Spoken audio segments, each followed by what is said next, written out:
A Câmara aprovou nesta quinta medida provisória que reduz contribuições e taxas para a instalação de antenas de recepção de serviços de banda larga por satélite. O objetivo, segundo o Ministério das Comunicações, é dobrar o número de estações de pequeno porte de sinal de internet que atendem em regiões mais remotas do país. Estimativas apresentadas indicam que uma redução dos valores cobrados aumentaria o número de acessos de banda larga via satélite, ampliando a arrecadação de taxas e contribuições em 4,5 bilhões em 2021 e 2030, 8,9 arrecadados com a desoneração, frente 4,5 bilhões arrecadados sem a desoneração. O texto, que agora vai para o Senado, altera o repasse para a educação de recursos do Fundo de Telecomunicações, o FUST.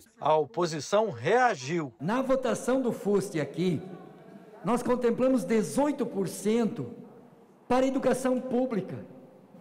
E quando agora se retira parte do conteúdo desses recursos da educação, do FUST para a educação pública, e deixando somente a classificação não reembolsável, e retirando duas modalidades contempladas lá na lei do FUST, efetivamente há uma redução dos valores da educação pública no momento histórico onde nós temos mais necessidade de investir na educação. No debate, os governistas se dispuseram a reconstituir os recursos para a educação, mas explicaram que a mudança será feita no Senado. Regimentalmente isso não pode mais fazer.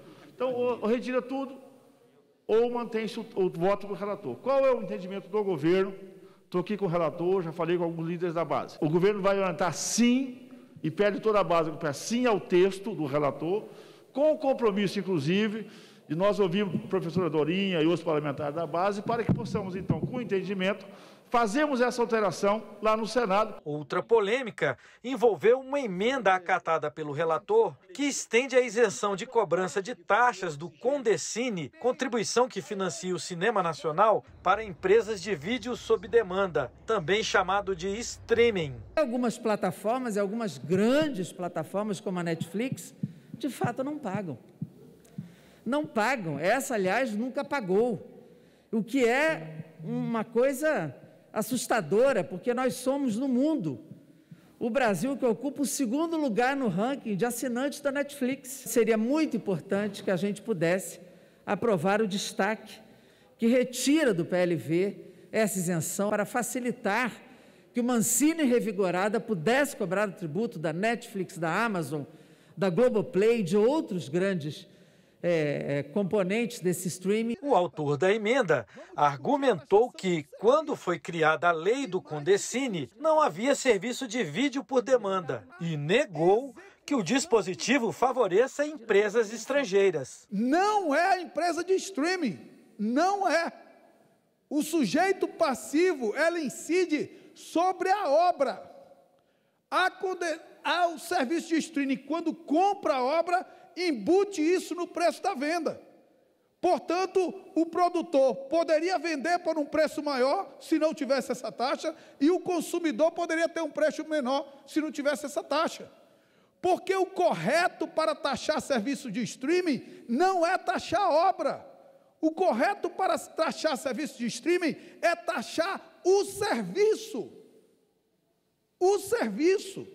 Aí sim, nós vamos ter uma taxação direta sobre as grandes empresas de streaming aqui citadas. Os deputados aprovaram também as alterações do Senado nas medidas provisórias que tratam de renegociações de dívidas com fundos regionais. A primeira permite a renegociação de débitos de produtores com os fundos constitucionais das regiões Norte, Nordeste e Centro-Oeste. A outra oferece descontos para empresas renegociarem dívidas com fundos de investimentos da região Norte e Nordeste. As duas enfrentaram resistências. Merecem destaque, por exemplo, o aumento do perdão de dívidas de 10% a 15% para 75%.